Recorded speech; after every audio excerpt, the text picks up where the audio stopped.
What's up? I'm Vin, and I'm going to go through this fraction survival packet, and there's a link to this packet in the description below. So I recommend that you download this, try this first. The answer key is in the back, and for any questions that you don't know, you could follow along with the video. So first up, we have questions 1 through 4, and we're going to write the unit fraction that is modeled by each diagram. So for question 1, notice that we have this circle here cut into 3 equal pieces. So when we write our fraction here, we're going to have a denominator of 3. Okay, the denominator tells you how many pieces the whole is broken into. And then the numerator, the number on top, is going to represent how many pieces are shaded. Okay, so here we have 1 piece shaded out of the 3. So our unit fraction would be 1/3. And when we say unit fraction, we just mean that the numerator is going to be 1 and the denominator is going to be something different for each of these questions. So now question 2, and for these type of questions, the first thing I look for is the denominator. I want to see how many pieces are there in total. So we have 1, 2, 3, 4, 5, 6 equal pieces. So our denominator is going to be a 6, and we have 1 shaded here. So our unit fraction is going to be 1 out of 6. And we're just going to repeat this idea for the rest of the questions. So for question 3, notice that there are 1, 2, 3, 4, 5 equal pieces. Okay, so we're going to have a denominator of 5 and 1 is shaded, so our fraction is going to be 1/5.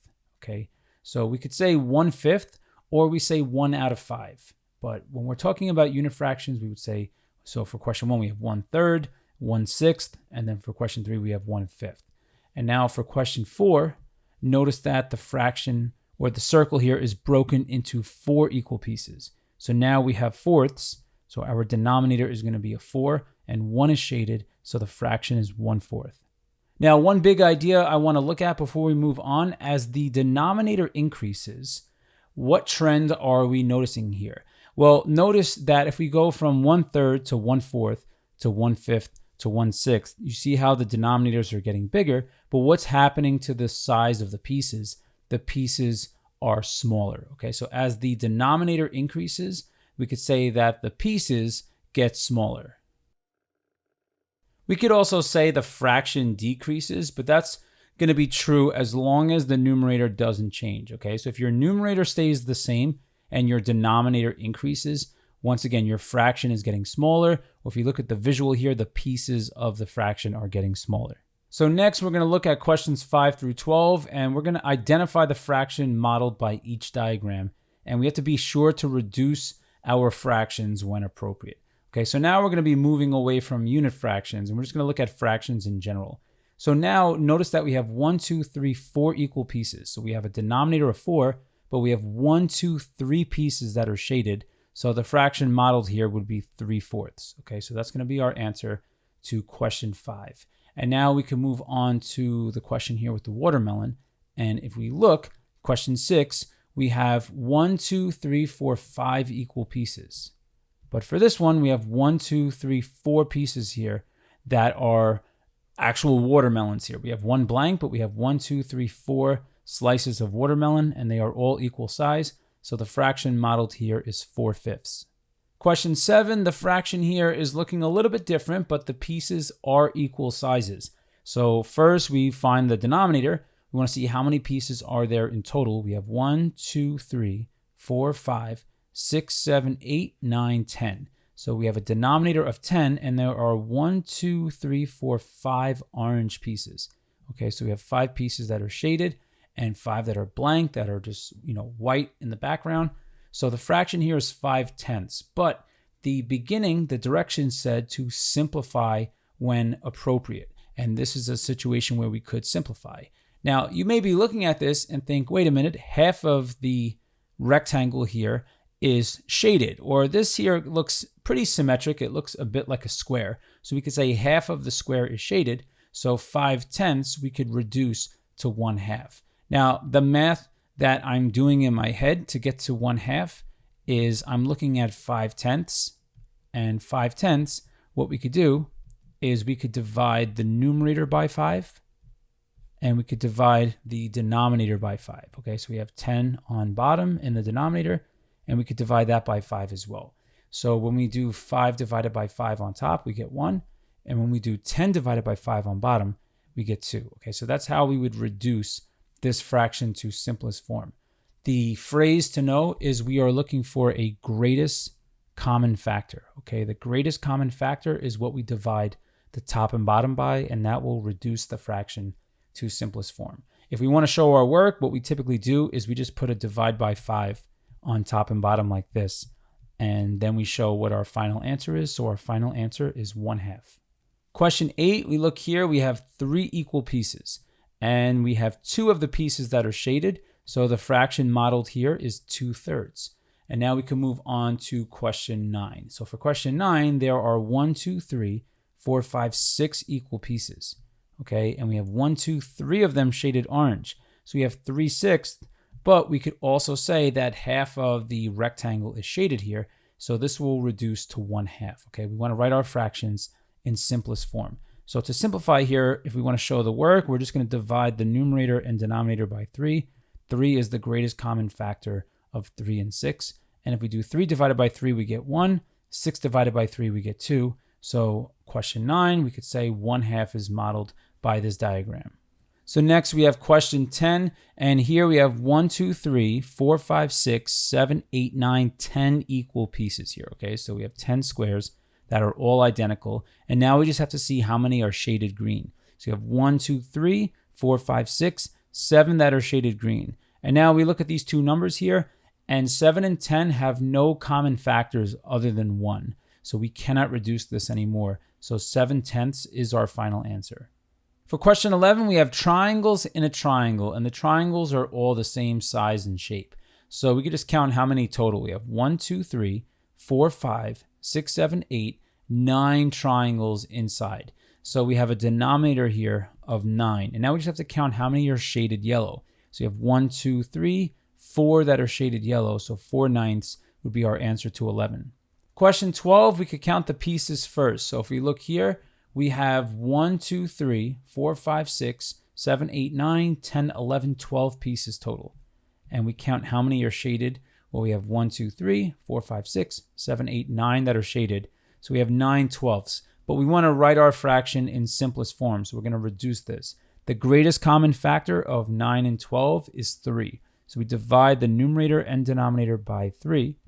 And we would have 9 divided by 3 is 3. And 12 divided by 3 is 4.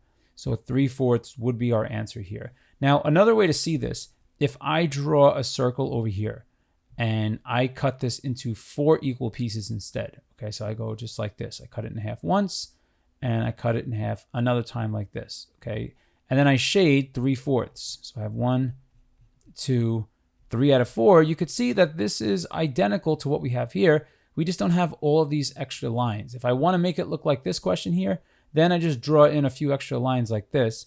So I draw in and I cut each of these fourths into 3 equal pieces, and it's going to match exactly what's going on in this question. Okay, so this is just a little visual support here to see conceptually why 9/12 is equal to 3/4. Okay, but 3/4 is the simplest form.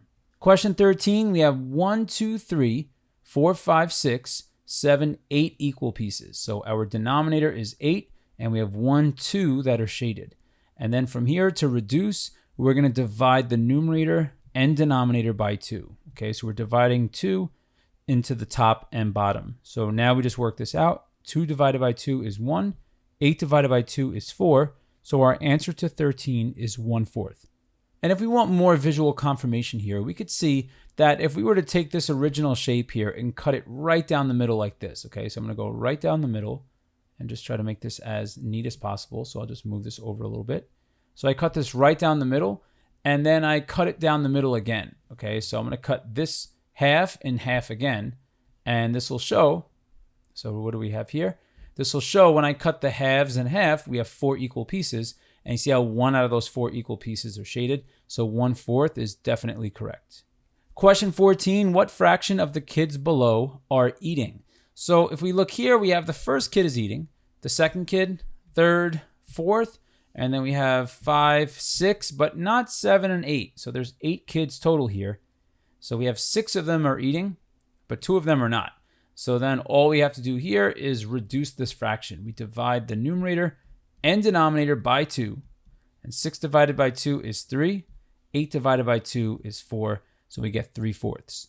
Question 15, express the following fractions in simplest form. So when you want to express fractions in simplest form, you want to find common factors between the numerator and denominator, and you want to divide by those common factors. What we really want, though, is the greatest common factor, okay? So this is the big idea for these questions here, is look for the greatest common factor. So when I look at 4/8, what I'm thinking of, the math I'm doing in my head, is I'm thinking, okay, 4 is equal to 1 times 4, and it's equal to 2 times 2. And 8 is equal to 1 times 8. It's equal to 2 times 4. And this is just ways of listing the factors here for each of these numbers. But what is the greatest common factor between both of these? Well, 4 is the greatest common factor of both of those numbers.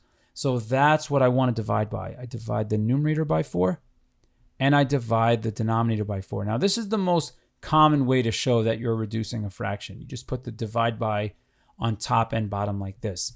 And now 4 divided by 4 is 1, over 8 divided by 4 is 2. So 4/8 reduces to 1/2. So 1/2 is the answer to 15 part A. And now for part B, we are reducing 10 over 15. So for 10 over 15, now the greatest common factor is 5. Okay, so if we divide the numerator and denominator by 5, that will reduce this fraction. So we have 10 divided by 5 is 2, over 15 divided by 5 is 3.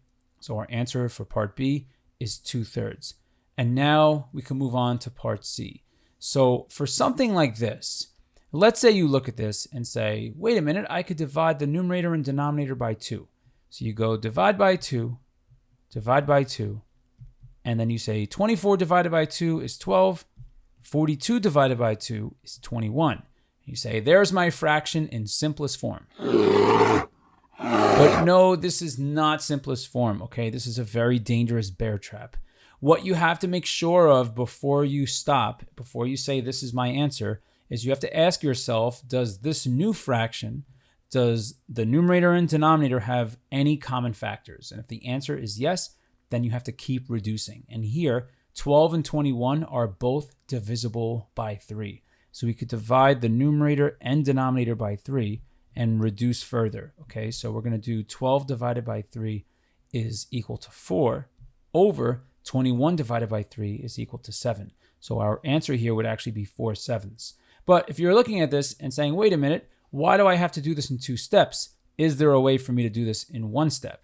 Well, yes, there is. The key is, once again, that you have to look for the greatest common factor. See, 2 is a common factor between 24 and 42, but it's not the greatest. Okay, 3 is another common factor between 24 and 42, but it's not the greatest. But if we combine those two, 2 and 3 multiply to 6, that would tell us that 6 is the greatest common factor of 24 and 42. And if we just think about it this way too, we just look at both of those numbers. 24 has a ton of factors here. Okay, we have 1 times 24, we have 2 times 12, we have 3 times 8. I'll continue this list over here. We have 4 times 6. And when we go to continue here, we have 6 times 4, which repeats the list. So this is where we stop. And if we look at, let's say, 42, 42 is 1 times 42. It's 2 times 21. It is, we could say, divisible by 3. 3 times 14. That one's a little tricky to find. And then we also have 6 times 7. Okay, so 42 has a bunch of factors, but when we look at the list of factors, 6 is the number that shows up in both. That is the greatest. Okay, so that is the greatest common factor.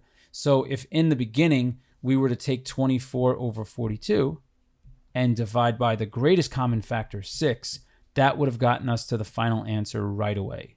Okay, so 24 divided by 6 is equal to 4 over 42 divided by 6 is equal to 7. Same answer, but this is more direct, and this takes a little bit longer, but hey, it still gets us to the same answer, 4/7. And now for part D, we have 13 over 52. And it may not seem like these numbers have any common factors, but 52 is actually divisible by 13. And I know this because of playing cards. In playing cards, there are 13 cards, and there are 4 suits. Okay, there are diamonds, there are hearts, spades and clubs. Okay, so that's 4 suits. And in total, there are 52 total cards. Okay, so that's how I have that product memorized, is from playing cards. So how does that help us here? Well, if 13 times 4 is 52, then when we divide the denominator here by 13, we're going to get 4. Okay, if 13 times 4 is 52, then 52 divided by 13 is 4. And if we divide the numerator by 13, 13 divided by itself is equal to 1. So this fraction actually reduces to 1/4. Question 16, which fraction is represented by point Q on the number line shown below? So for questions like this, what you want to do is you want to look at the two whole numbers and count the spaces between them. So if we look here, notice that we have 1, 2, 3, 4, 5, 6 spaces between 0 and 1. So that tells us we're going to be dealing with a denominator of 6. And now to find the numerator, we're going to look at the location of point Q. And point Q is 1, 2, 3, 4, 6th of the way from 0 to 1. I'll just make this neat. So we have 4/6.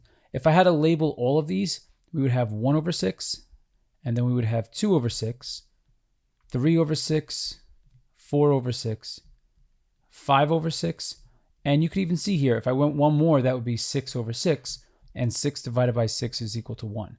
Okay, if I want to reduce some of these other fractions here, I could see that 2/6 on the side reduces, if I divide the numerator and denominator by 2, 2/6 reduces to 1/3.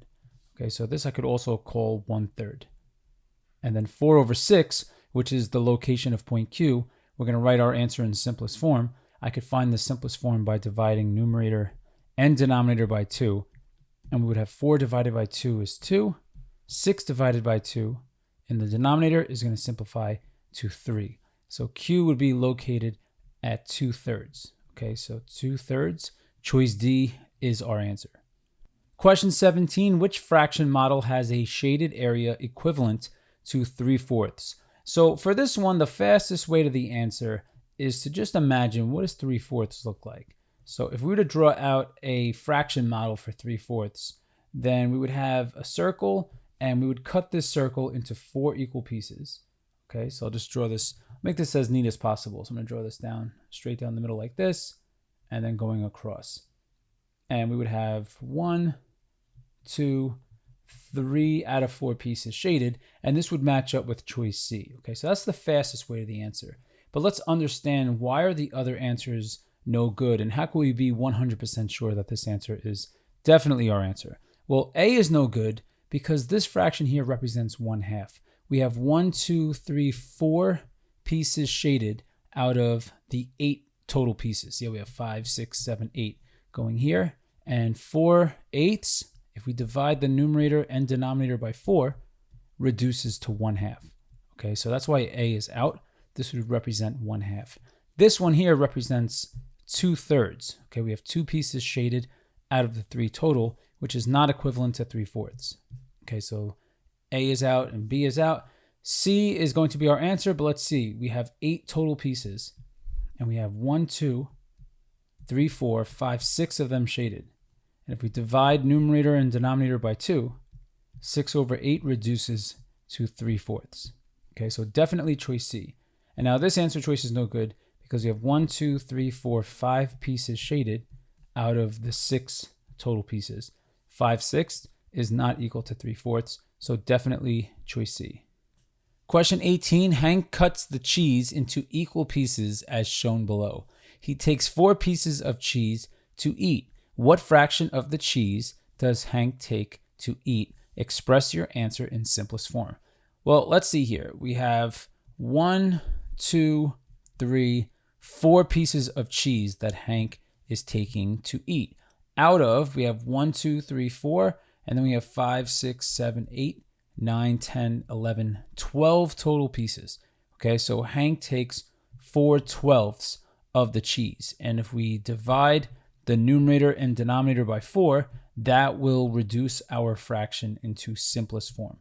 Okay, so 4/12. If we reduce, we're dividing top and bottom here by 4. 4 divided by 4 is 1. 12 divided by 4 is equal to 3. So Hank ate 1/3 of the cheese. And that is our final answer. For the next set of questions, questions 19 to 24, we're going to write a greater than, less than, or equal sign in the blank to make the statement true. So first up here, question 19, we have 2/3, we have our blank, and then we have 3/4. Now with these questions, there's a few ways you could go forward. And what you could do is you could find common denominators between both fractions, and that'll tell you with 100% certainty which fraction is greater than the other. So what we have here, we have 2/3 and we have 3/4. And the idea for this question, or all of these questions 19 to 24, is to look for the least common multiple. Okay, so this is the big idea for these questions, least common multiple. So what I mean by that is when I look at this first question here, 19, I'm thinking of the denominators here, 3 and 4. Okay, so that's these values here. And I'm looking for the least common multiple of 3 and 4. So this is where it really helps to know your times tables and to know them fast. Okay, so I think of the multiples of 3, 3, 6, 9, 12, 15, and so on. And then we have 4, 8, 12, 16, and so on. And I stop there because I know the least common multiple of 3 and 4 is 12. So then what we do is we could multiply the first fraction by 4 over 4. Okay, we're going to find a common denominator for 3 and 4, which is 12. So to turn 3 into 12, we have to multiply by 4. But if we're going to multiply the denominator by 4, we have to multiply the numerator by 4 as well to make an equivalent fraction. Okay, so we have 2 times 4 in the numerator is 8, and we have 3 times 4 in the denominator is 12. So we have 8 12s. And now for 3/4, to make a denominator of 12, we want to do 4 times 3 on bottom. But if we do times 3 on bottom, we have to do times 3 on top.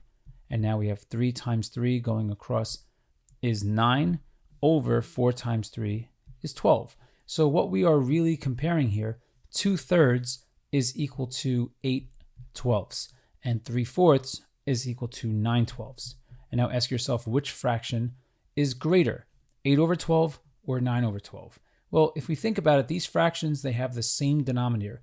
So when you have two fractions with the same denominator, the fraction with the greater numerator is the greater fraction. So that would tell us that 9 over 12 is greater than 8 over 12. And now just know the symbols here. So we have greater than, less than, and then equals.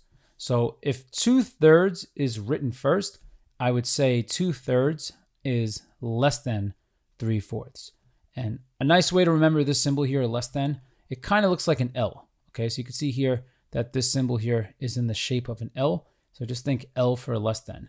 Or a fun way to remember this is just think if I'm comparing, let's say 8 12ths and 9 12ths, and I put my less than sign, I just like to imagine a Pac-Man here, and Pac-Man always wants to eat the bigger number. So see how Pac-Man's mouth is facing towards this number? So that's how I know that the arrow is going to be facing this way, opening up towards the greater number here. Okay, so we could say 2/3 is less than 3/4. And now we apply this idea for the other questions. So here we have 11 over 16, and we're comparing it to 5/8. Now, the least common multiple of 8 and 16 is 16. So the only fraction I have to change here is the second fraction. I would multiply the numerator and denominator by 2. So I do 5 times 2 is 10 over 8 times 2 is 16. So 5 over 8 is the same thing as 10 over 16. But now what we're comparing here is these two fractions, 11 over 16 and 10 over 16. Which of these is greater? Well, 11 over 16 is greater than 10 over 16. So we could say 11/16 is greater than 5/8. Okay, because when we find a common denominator, 11 is a greater numerator than 10. Okay, so for 20, we have our greater than sign.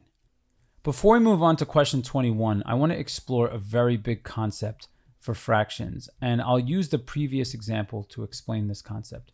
So in the last question, we did 5/8 times 2 over 2. So the reason why we're allowed to do this is when we look at 2 over 2, 2 over 2 means 2 divided by 2. which is equal to 1. So when we are finding an equivalent fraction, what we're doing when we multiply the numerator and denominator by the same number is we're really multiplying the original fraction by 1.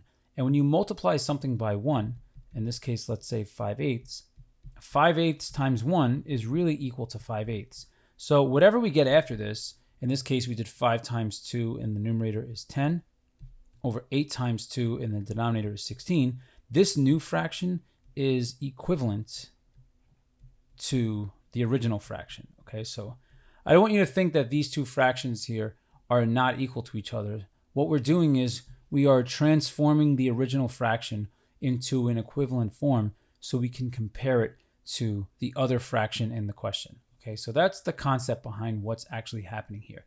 And the same thing applies when we reduce fractions too. So for this example, I'm looking at 16 over 24 and 30 over 45. If I reduce my fractions, the new fraction is equivalent to the original. So here, let's say I divide the numerator and denominator by 8. My new fraction is going to be the same value as the one I started with. So we have 16 divided by 8 is equal to 2, over 24 divided by 8 is equal to 3. So this first fraction here is equivalent to 2/3. And now I'll do the same thing for the next fraction here. So let's say 30 over 45. This one, we actually have a greatest common factor of 15. Now 5 is probably the most obvious factor to start with, but both of these numbers are divisible by 15. So we could use this one to get to the simplest form fraction right away. So now 30 divided by 15 is 2, 45 divided by 15 is 3. So the second fraction is also equal to 2/3. So these fractions here are equal. So we would put an equal sign in the blank. Question 22, we're comparing 42 over 56 and 48 over 60. So let's start with the first fraction here. We have 42 over 56. And first we will reduce this fraction. Now there are a lot of common factors between 42 and 56, but let's say we spot the factor 7 first. Okay, so both of these numbers are divisible by 7. So we could do in the numerator here, 42 divided by 7 is 6, and then 56 divided by 7 is equal to 8. And if you struggle with this type of division, it helps to know the multiplication facts and how they connect. So here, if you know 7 times 6 equals 42, that tells you that 42 divided by 7 is equal to 6. And it would also tell you that 42 divided by 6 is equal to 7. Okay, so just seeing that relationship here, the connection between multiplication and division, helps for situations like this. But when I look at 6 over 8, I see that and I'm like, wait a minute, this is not in simplest form. And that tells us we should do another round of division. So I'm going to divide by 2 and I'm going to divide by 2 here. Both of these numbers are even, so they are both divisible by 2. So we could reduce more. 6 divided by 2 is equal to 3, and 8 divided by 2 is equal to 4. So the first fraction here would reduce to 3/4. Now, the reason why it took 2 rounds of reducing is because we didn't find the greatest common factor right away. The greatest common factor is actually equal to 7 times 2, which is 14. So if we have 42 over 56, if we had divided numerator and denominator by 14 instead, that would have gotten us to the simplified form right away. Okay, 42 divided by 14 is 3, and 56 divided by 14 is equal to 4. But once again, it's very tricky to spot 14 as the greatest common factor. The times tables stop at 12. So if you have to do it in more than one step, that's totally fine. Okay, so next here, we're looking at 48 over 60. So 48 over 60, we would have a greatest common factor of 12. So we divide the top and bottom here by 12. And then we have 48 divided by 12 is 4. 60 divided by 12 is 5. So we have 4/5. So now we're comparing these two fractions. And if you know that 4/5 is greater than 3/4, then awesome. You're done right away at this step. But let's say it's still a little tricky to see, wait, how do I know which one is greater? Well, what we could do is we could now find common denominators between these two fractions. So we could take 3/4 and we could multiply by 5 over 5. And this would give us 3 times 5 is 15. over 4 times 5 is 20. So this one here, we are moving things around quite a bit. And then next, let's say we look at 4/5. So 4/5, if I multiply by 4 over 4, this would give me a matching denominator of 20. So I would have 5 times 4 is 20 on bottom, and then I would have 4 times 4 is 16 on top. So 4/5 is equivalent to 16 over 20, and the fraction 3/4 is equivalent to 15 over 20. Okay, so let's just make this nice and neat. So we have 15 over 20. So now we could see why we're putting a less than sign. 15 over 20 is less than 16 over 20. And since these fractions are all equivalent on the left and on the right, this tells us 42 over 56 is less than 48 over 60. Question 23, we're comparing 7 over 20 and 140 over 400. So I'm looking at this second fraction here, and I see this one here we can reduce. So if we take 140 over 400, there is a nice trick we could use to start. When you have two numbers that have trailing zeros at the end, you can reduce by crossing off an equal amount of trailing zeros. So right away, 140 over 400 reduces to 14 over 40. And just know this trick works. I'll put this on the side. If I had something like this, let's say I had 100 over, let's say, 2,000. I could cross off 2 zeros here, and I could cross off 2 zeros here, and this would reduce to 1 over 20. I cannot do this, though. Let's say I had 101 divided by 10. I can't just do something like this and cross off these zeros because this 0 is in the middle. It is not trailing at the end. Okay, so this only works when you have trailing zeros. You could cross off as many as they have in common at the end. So now we get to this part here, 14 over 40, and we could reduce by dividing the numerator and denominator by 2. These are both even numbers, so we could divide top and bottom by 2. 14 divided by 2 is 7, over 40 divided by 2 is 20. So this fraction here on the right is actually equal to 7 over 20, so these two fractions here are equal. And now for question 24, we have a whole bunch of prime numbers here. We have 5 over 17 and 7 over 19. So the trick that we could actually use for this is a cross multiplication trick. All right, and I saved this trick for last. And this trick we could have actually used for all of the questions, but I wanted you to understand or see the concepts first before I just show you the cool tricks. So the way this trick works, let me take one that's very obvious. Let's say I had something like, I'll put down, how about 1 over 6, and I compare that to 5 over 6. So in this case here, it's very obvious that this fraction here is greater than this one. But what you do is you multiply in this direction here, going up, and you do 6 times 5 is 30, 6 times 1 is 6. Since 30 is more than 6, this tells us that this fraction here is greater than this one. So what we do is we're going to multiply. I'll write it over here. We have 5 over 17, and we have 7 over 19. We're going to multiply 17 times 7, and we're going to multiply 19 times 5. So I'll do that over here. We have 17 times 7, and we're going to do 7 times 7 is 49. We carry the 4, and then we have 7 times 1 is 7. 7 plus 4 is 11. So we get 119. Okay, so 17 times 7, we have a 119 going here in this corner. And then next we do 19 times 5. So 19 times 5, we have 5 times 9 is 45, carry the 4. And then we have 5 times 1 is 5, plus 4 is 9. So we get a 95 here. So think of this almost as the fractions are doing battle to see who is the greater fraction. So here, 119 wins. So that tells us that 7 over 19 is the greater fraction. So we're going to put a less than sign. 5 over 17 is less than 7 over 19. Question 25, write a fraction that has a value greater than 5/16 using 5 as the numerator. Explain how you know your answer is correct. So from earlier, I said one of the big ideas is that when you have a fraction, if you increase the value of the numerator, it makes the fraction smaller. So if our goal here is to find a fraction that is greater than the one we're starting with, then what we could do is we can make the denominator smaller.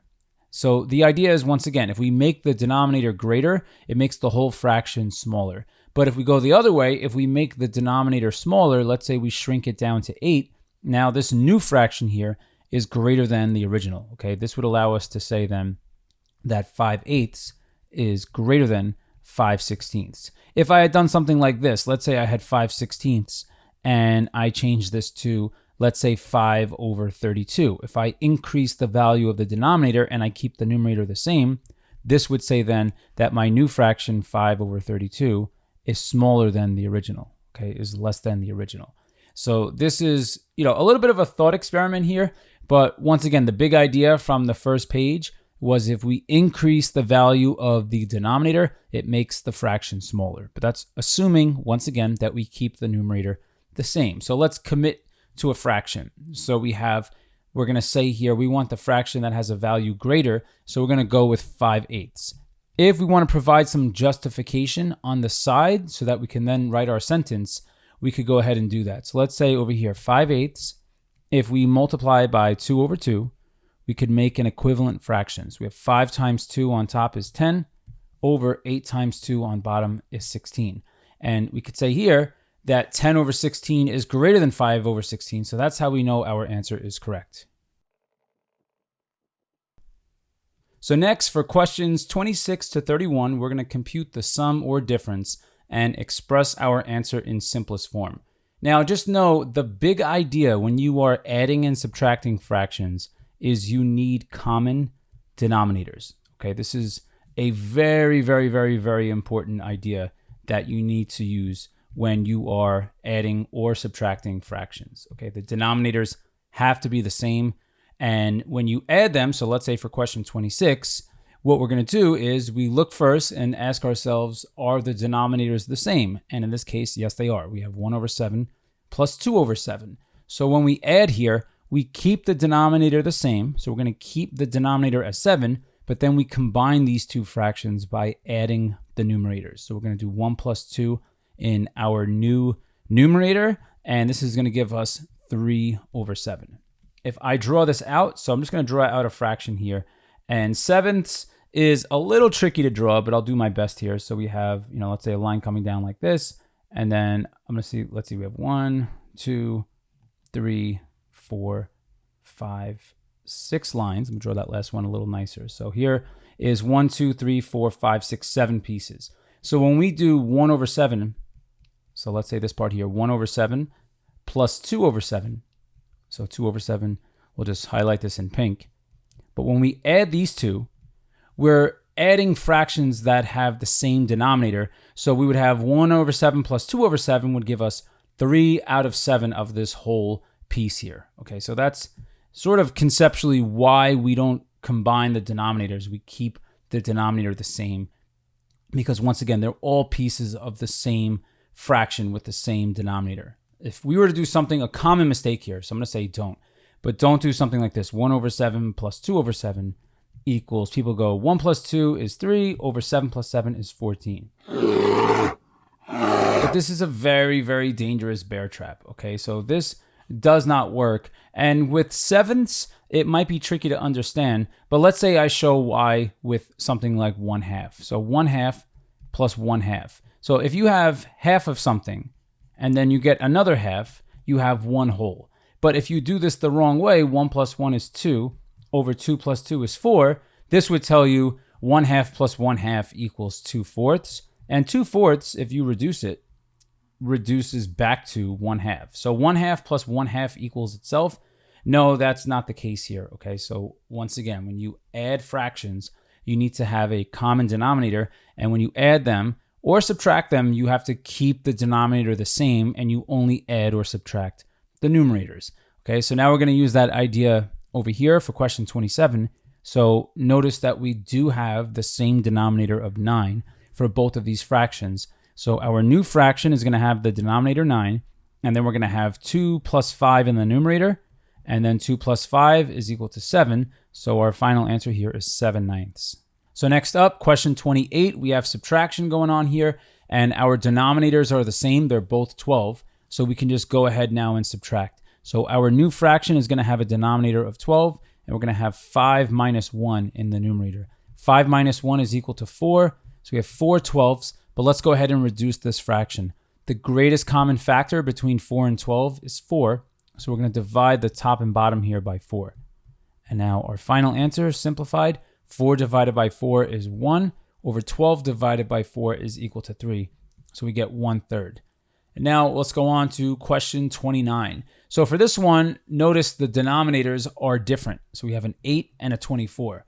So in order to make common denominators, what we're going to do is we're going to transform the first fraction. So we have 1/8, and this one we're going to multiply by 3/3. And the reason we're doing this is we need that first fraction to have a denominator of 24 in order for us to go forward.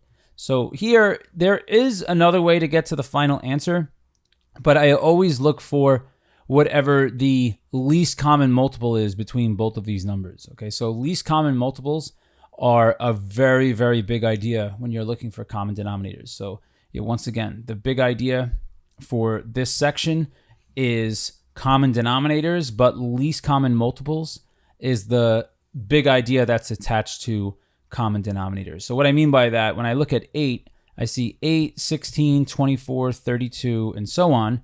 And then if I count by 24s, I have 24, 48, and then the next one would be 72, and so on.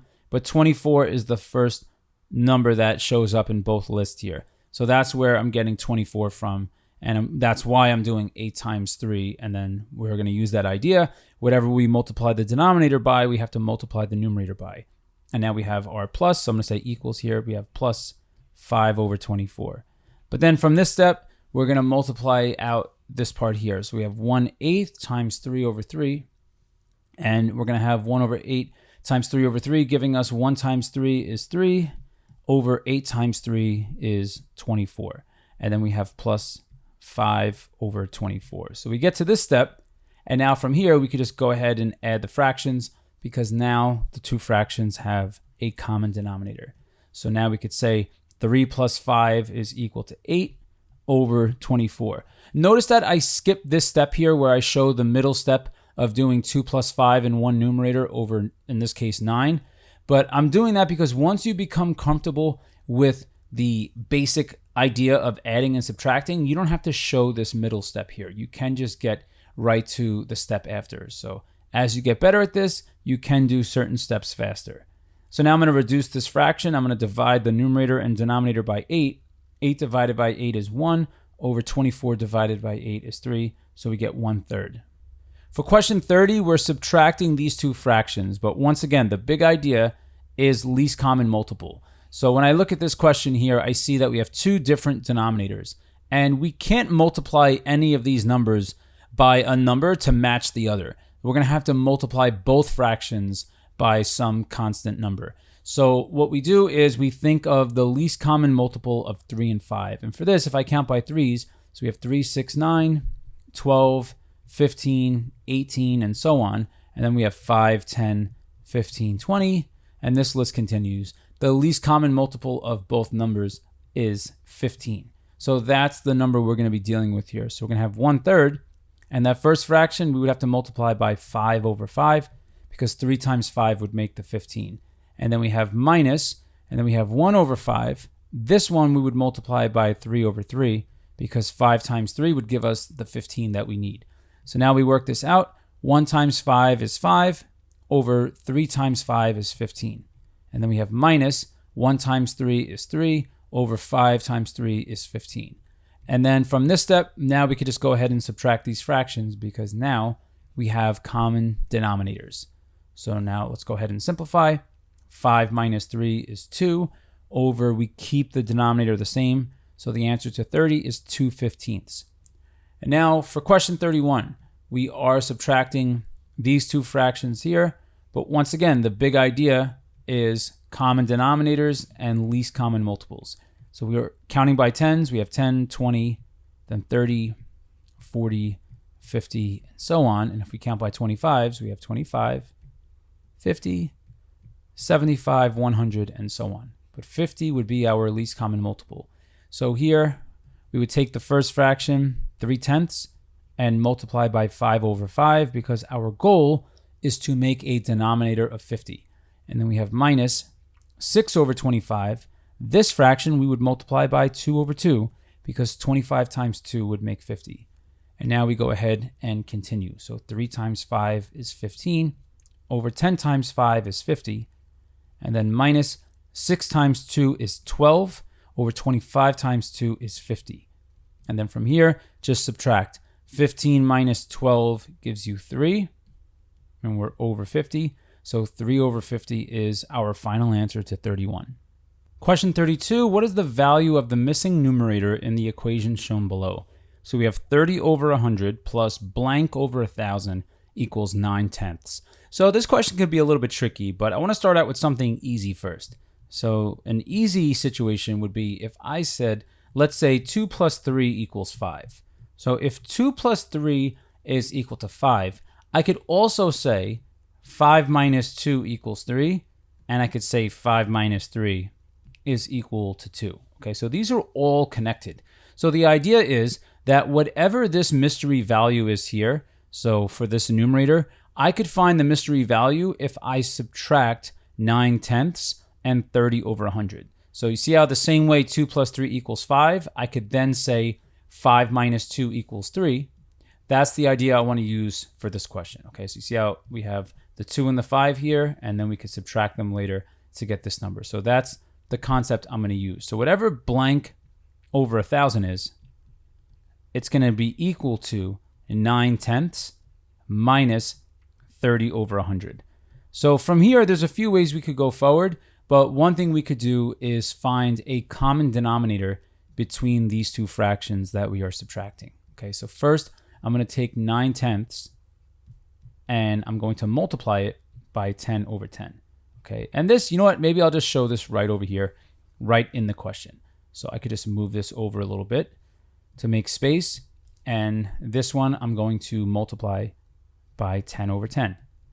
And now we're going to have, in the next line here, we're going to have blank over 1,000 equals 9 times 10 is 90 over 10 times 10 is 100. And we have minus 30 over 100. So now we have common denominators, so we can go ahead and subtract here. So we're going to have next blank over 1,000 equals 90 minus 30 is 60, and we're over 100. But notice that these two fractions right now do not have the same denominator. To turn 100 into 1,000, we can multiply by 10. So I'm going to go times 10 over 10. And now what this tells us, the left side is still blank over 1,000, but the right side now is 60 times 10 is 600 over 100 times 10 is 1,000. So what is the mystery value? The mystery value here has to be 600. Okay, so the mystery value has to be 600. Choice D is our answer. Question 33, Hank is eating his favorite candy bar. He eats 3/8 of the candy bar after lunch, and he eats 5/12 of the same candy bar after recess, and decides to save the rest for when he gets home. How much of the candy bar is left for Hank when he gets home? Express your answer in simplest form. So for this one, we just have to think our way through. So Hank is eating a candy bar, and if he's eating it, that means we are going to be subtracting these fractions here. So we're going to start out, he has one whole candy bar, and he eats 3/8 of the candy bar after lunch. And then he eats 5/12 of the same candy bar right after recess. So we're going to say minus 3/8 and then minus 5/12. So we're going to be subtracting these two fractions from 1. And the question is, how much of the candy bar is left? Well, that's going to be what we get after we work all of this out. And we have to express our answer in simplest form. So for this one, a nice thing to know is when you are subtracting fractions from a whole number, you could turn the whole number into a fraction. So something like 1, I could just say is equal to 1 over 1 like this. Because when you divide by 1, that just gives you the same number that you started with. So if I have something like, let's say, so this is just the thought process, but if I have something like, let's say 500, and I divide it by 1, I just get 500. Okay, so if I want to write 500 as a fraction, I could say 500 over 1. So this is just a nice technique to know for questions like this. So now we're just going to say that next. So we have this is equal to, and I'll just change colors here. We're going to have 1 over 1, and then minus, so we have 1 over 1, minus 3/8, and then minus 5/12. So now the big idea, once again, is common denominators. And with common denominators, you have to know how to find least common multiples. So we have 1, 8, and 12. And I could just count by ones, but I don't feel like writing all the multiples out because that's going to take a long time. So I'll start with 8s. So we have 8, 16, 24, 32, and so on. And then we have 12, 24, 36, 48, and so on. So 1, I could just start counting by ones, but I'm going to say let's fast forward to 24 because 24 would be the least common multiple of all 3 of our denominators. Okay, we're going to find a common denominator for all 3 fractions here. So now let's go ahead and apply this. So what we have next, in the next line here, we're going to have 1 over 1. This one we're going to multiply by 24 over 24 so that we get that denominator of 24. And then we have minus 3/8. And for 3/8, we're going to multiply by 3 over 3 because once again, we want that denominator of 24. And then we have minus 5 over 12. And this fraction we multiply by 2 over 2. And that will give us the denominator of 24. So now for the first one, we have 24 over 24. When we do 1 times 24, we get 24. And then same thing for the denominator. And then we have minus 3 times 3 is 9 over 8 times 3 is 24. And then we have minus 5 times 2 is 10 over, we have 12 times 2 is 24. So now we could just complete this question. We could just subtract from left to right. So first, let's go ahead and subtract these two. So we're going to subtract, we're going to have 24 over 24 minus 9 over 24. So when we do that, we're going to have 24 minus 9 is equal to 15. Okay, so I'll just do that math on the side. 24 minus 9 is equal to 15. So we're going to have next, we're going to have 15 in the numerator over the denominator 24. And then we have our minus 10 over 24.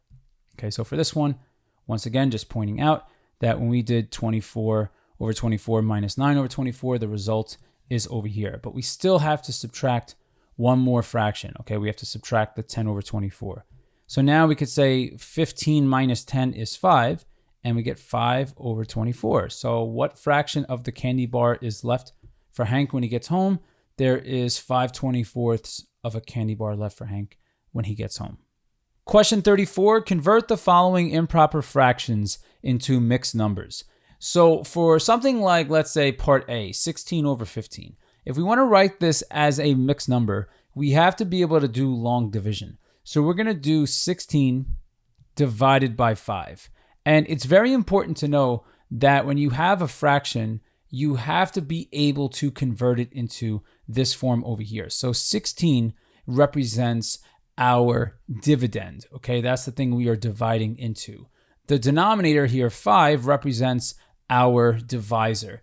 And then the mixed number is going to be the quotient. So we look at this, and then we have to know our times tables to be able to do this type of division.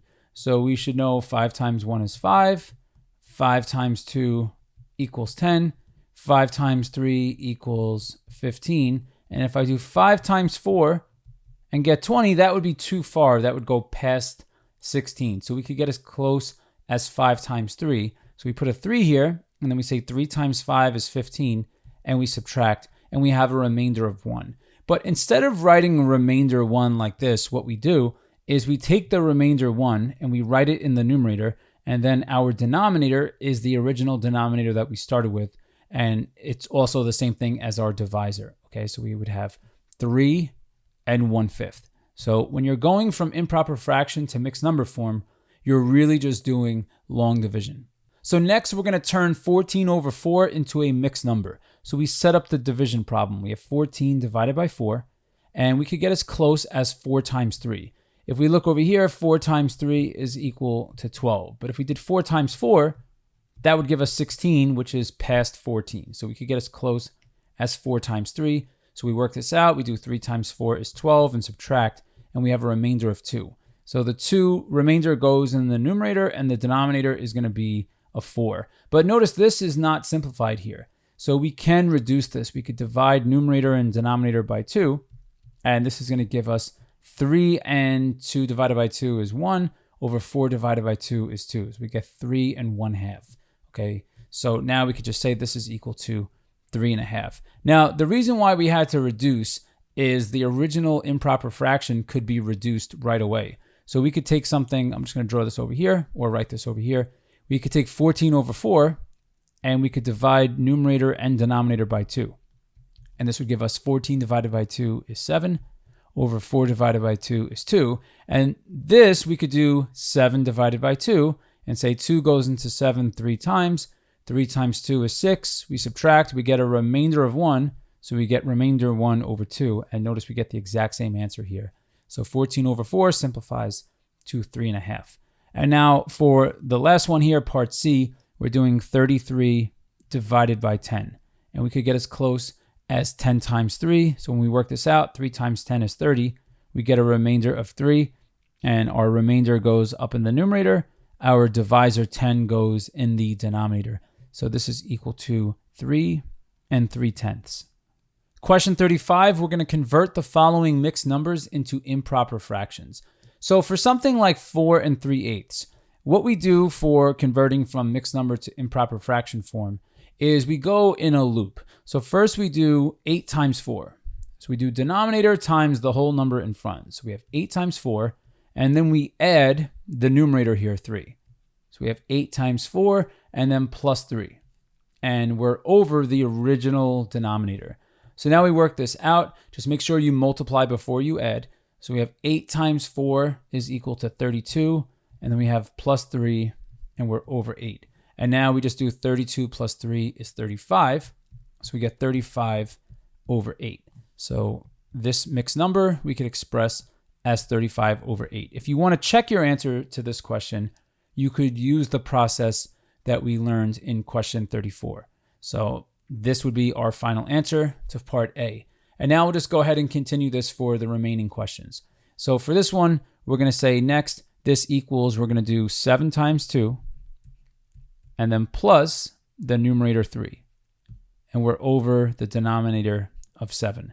And now we do 7 times 2 is 14, plus 3 over 7. And this gives us 14 plus 3 is 17. So we have 17 over 7.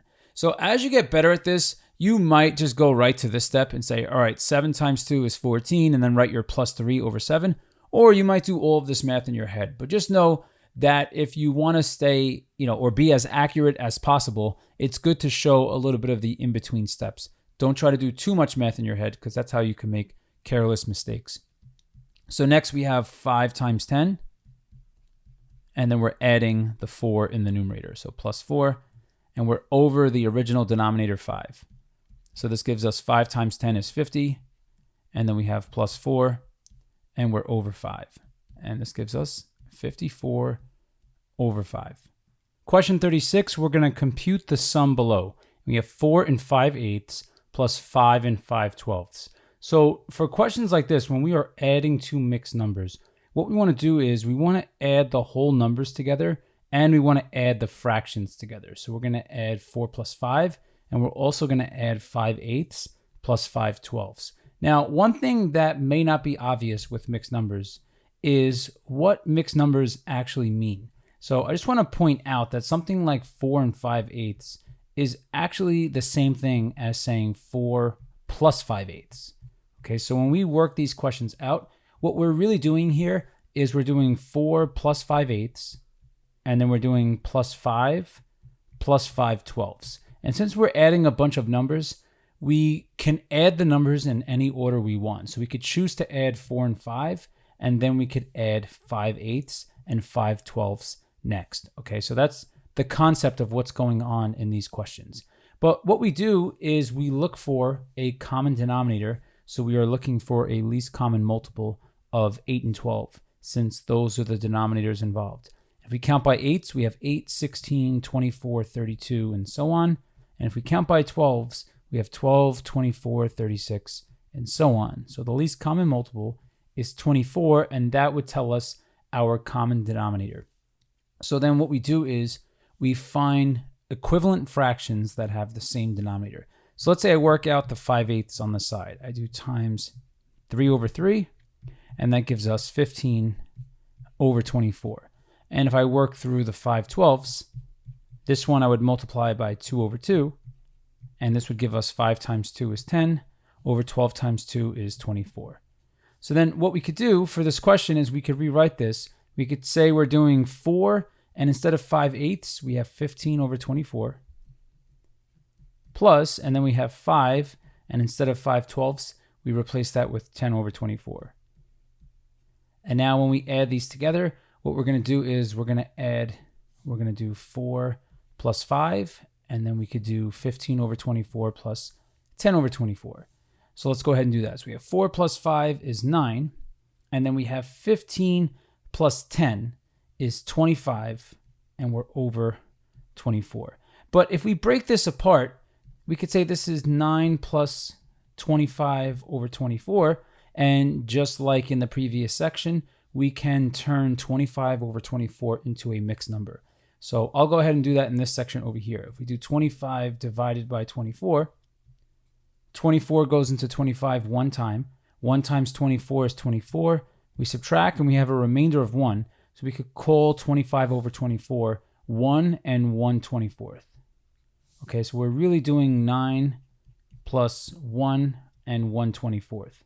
And then from here, we're just going to add 9 plus 1 is 10. So our final answer, we're expressing our answer as a mixed number, is 10 and 1/24.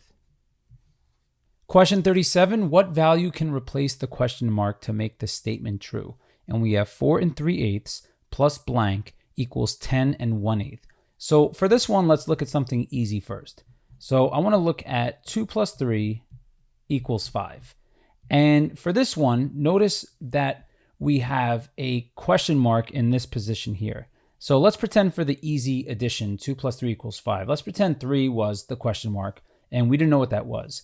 Well, if 2 plus 3 equals 5, we could also say that 5 minus 2 is equal to 3. Okay, that's a nice connection here between these two equations. Addition and subtraction are opposites. So if 2 plus 3 equals 5, 5 minus 2 would tell us what number goes here.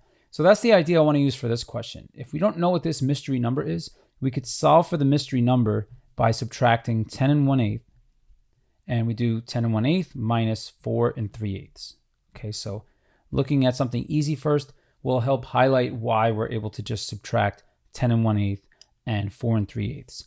So now that we have this, let's go ahead and work this out. But another challenge that students run into with questions like this, so let's actually get rid of this. So we'll move this out of the way.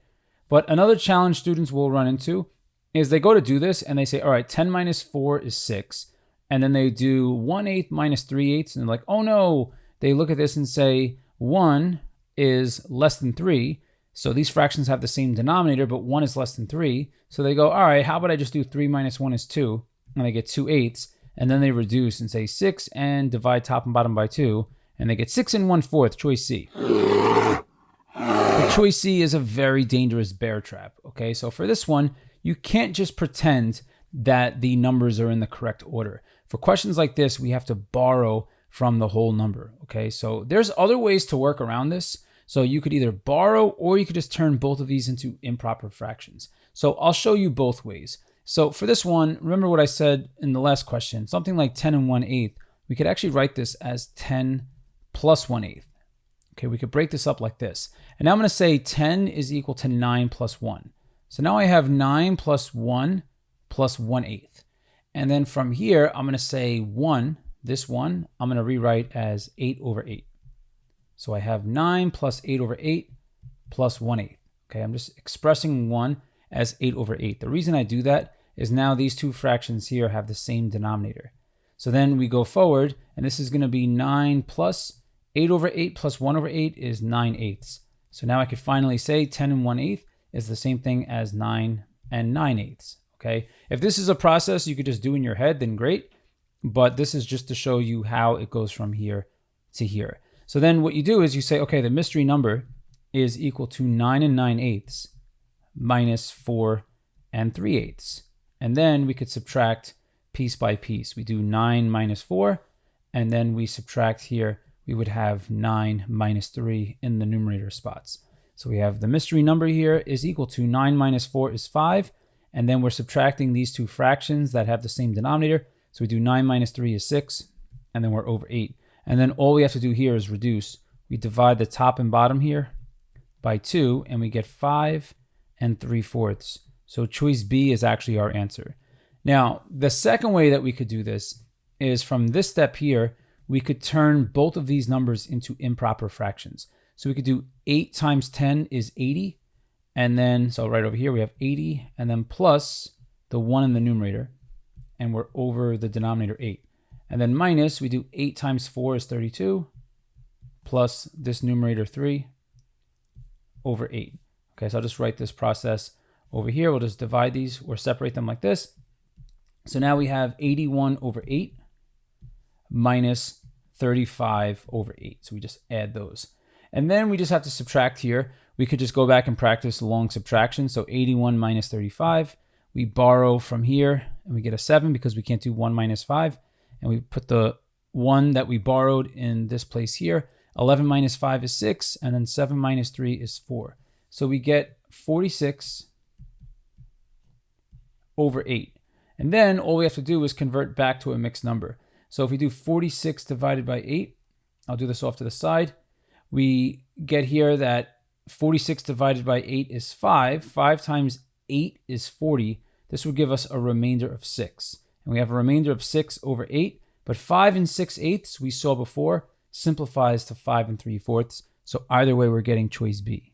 Question 38, Hank and Hanketta have 5 1/6 feet of string cheese in total. Hank has 3 5/8 feet of string cheese. How many feet of string cheese does Hanketta have? So for this one, we take the total amount here. So the total amount here is 5 1/6, and we're going to subtract the amount that Hank has. So Hank has 3 5/8 feet of string cheese, and this will tell us how much Hanketta has, okay? Because if you think about it, the concept here, we have whatever, I'll just say here, yeah, Hank plus Hanketta. So Hank's cheese plus Hanketta's cheese equals the total. All right, and then what we have here, the total was 5 1/6, and Hank's was 3 5/8. So to solve for the mystery amount, we would just subtract the total by whatever Hank's amount was over here. So this is going to tell us how much Hanketta has. So here, the problem is when we go to subtract these mixed numbers is that these fractions here for 1 do not have the same denominator. And another problem that we have is that the second fraction here is greater than the first fraction. Okay, 5/8 is more than 1/6. So we're going to have a borrowing situation, or we could use improper fractions. For this one, let's go ahead and use improper fractions. So first I'm going to do 6 times 5 is 30, and then plus the numerator 1, and we're over 6. And then minus, we have 8 times 3 is 24, plus the numerator 5, and we're over 8. So then here we have, next, I'll write it over here, 31 over 6, minus 24 plus 5 is 29, and we're over 8. And for this one, what we want to do is we want to find a common denominator. So if you're really quick with your times tables, you might just hyperspeed and go, okay, 6 times 4 is 24, and 8 times 3 is 24. So my least common multiple is 24. That's the first place that the multiples of 6 and 8 will match. So that's what we're thinking of when we're finding common denominators here. So let's go ahead for the fraction here. We would multiply by 4 over 4. And for the second fraction, we would multiply by 3 over 3. And that would give us matching denominators of 24. So I'll write that result over here. 4 times 31, that we could work out. That's going to work out to 124, but I'll just go ahead and do the long multiplication. Okay, so for all these questions, I'm not using a calculator. So we have 4 times 1 is 4. 4 times 3 is 12. So we get 124 over 4 times 6 is 24. And then we have minus 29 times 3. I'll do over here. So 29 times 3, we have 3 times 9 is 27. We carry the 2. And then 3 times 2 is 6. 6 plus 2 is 8. So we get minus 87 over 24. And now we could do the long subtraction. So I'll do that over here. We're doing 124 minus 87. And for this one, we're going to borrow and put a 1 here and then turn this into 14. 14 minus 7 is 7. And then we're really just doing 11 minus 8 is 3. So we get this is equal to 37 over 24. So this is our final answer. We have 37 over 24 feet. But what we could do is we could also write this as a mixed number. Let's pretend the question says, hey, write your answer as a mixed number. So if we do 37 divided by 24, 37 divided by 24, we get 1. 1 times 24 is 24, and we get a remainder of 13. So it'll be 1 and 13 24ths. Okay, so we get, I'll just write it down here. We get 1 and 13 24ths feet. That's how many feet of string cheese Hank Ketta has.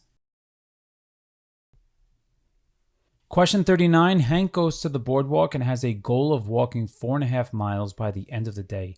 He walks 1 3/4 miles before lunch, 3/8 miles after lunch, and then decides to rest. How many more miles does Hank need to walk to reach his goal? And we have to express our answer as a mixed number. So for this one, if we break this down piece by piece, let's think about what's going on. So Hank is walking. So he's going and he has a goal of walking 4.5 miles. Okay, so the total distance here is 4.5 miles. So he first walks 1 3/4 miles. So that would be, let's say this space here, 1 3/4 miles is what he walks at first. So 1 3/4. And then he goes another 3/8 of a mile. So that's a little less than half a mile. So he goes, let's say this amount here. So 3/8 of a mile. And then the question is, how much does he have left to go to reach his goal? So for this one, what we could do is we take the total, we take 4.5 and we subtract the 1 3/4, and then we subtract the 3/8. Okay, and whatever this equals is going to be the missing amount that Hank needs to walk to reach his goal. So here what we could do is first we could turn the mixed numbers into improper fractions. So I'm going to go 2 times 4 is 8 plus the numerator 1 over 2, and then we have minus. I'm going to turn this mixed number into an improper fraction. So we do 4 times 1 is 4 plus the numerator 3, and we're over 4. And then we have minus 3/8. So next we're going to have 8 plus 1 is 9. So we have 9 over 2. Minus 4 plus 3 is 7 over 4. And then minus 3/8. So for this, I'm just going to move all this stuff so we have space to work within, the space provided. And I'll space these out a little bit. So we have these, I'll move over. That way I could just make the common denominators for the next line. So I'm looking here at the 3 denominators. We have a 2, a 4, and an 8. So the least common multiple of 2, 4, and 8 is 8. So I could get that common denominator now by doing times 4 over 4 for the first fraction. I could do times 2 over 2 for the second fraction, and the third fraction I just leave it alone because it already has a denominator of 8. And now 9 times 4 is 36, and we're over 2 times 4 is 8.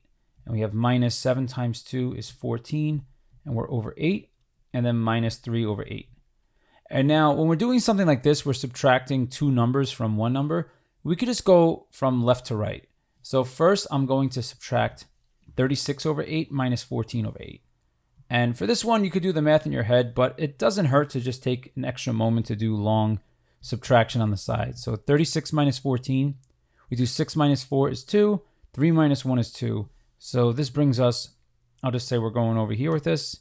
This brings us to, we're going to have 22 over 8. Okay, so we get here, and then we have minus 3/8. And now from this step, what we have is 22 minus 3. So we're going to do 22 minus 3 is equal to 19. So we get 19 over 8. And they told us to write our answer as a mixed number. So now I'll go ahead and do that long division on the side. So 19 divided by 8. 8 goes into 19 twice. 2 times 8 is 16. We subtract that, we have a remainder of 3. So we get 2 3/8. Okay, so this is equal to 2 3/8 miles. And this is how much Hank has to walk to reach his goal. For questions 40 to 43, we're going to compute the product of the 2 fractions and express our answer in simplest form. So for these questions, we have to know this rule over here. When we multiply 2 fractions, we have to know that all we have to do is we multiply the 2 numerators and the 2 denominators. And just know when I write this equation out that A, B, C, and D just represent 4 different numbers. But there's one condition here. B cannot be equal to 0. And also D cannot be equal to 0. Because if we have 0 in the denominator, our fraction is undefined because we cannot divide by 0. So here, what we look at, we have in this equation, the product of these two fractions we could say is equal to a times c in the numerator and then b times d in the denominator. You just multiply the two numerators together and you multiply the two denominators together. Okay, so that's how you multiply fractions. So when we do the first question, we're really just going to do 1 times 2 in the numerator, and we're going to do 3 times 5, and that's going to be our denominator. So the product we just work out, 1 times 2 is equal to 2, and 3 times 5 is equal to 15. And we could just do this for the remaining questions here. So let's say next now we have 3/4 times 7 over 8. This is for question 41. So we're going to do 3 times 7 over 4 times 8. Once again, the big idea for these questions is we multiply the numerators together and we multiply the denominators together. So that's why we have this here and we have this over here. So let's go ahead and work this out. So we get 3 times 7 is 21 over 4 times 8 is 32. And the questions all require, well, for every question here, we should be expressing our answer in simplest form. So one thing I want to point out here is that 2 and 15 do not have any common factors other than 1.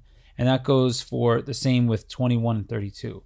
So the math that you have to be able to do in your head, otherwise you have to write this out, is you have to be able to look at something like 21 and say, okay, this is equal to 3 times 7. So you could find the prime factorization. And something like 32, you would break down as 2 times 16, and then 16 can be broken down as 2 times 8, and this would actually be broken down pretty far here. So this is 2 times 4, so we have 2 times 4, and then this would be 2 times 2. So 32 is actually, we have 2 times 2 times 2 times 2 times 2. This is actually the same thing as 2 to the power 5, okay? If you haven't seen this notation before with exponents, that's fine, but just know when you multiply two fractions and you wind up with the product at the end, if you have to simplify your fraction, it helps to know what factors the numerator has and the denominator has, so you know what to divide by.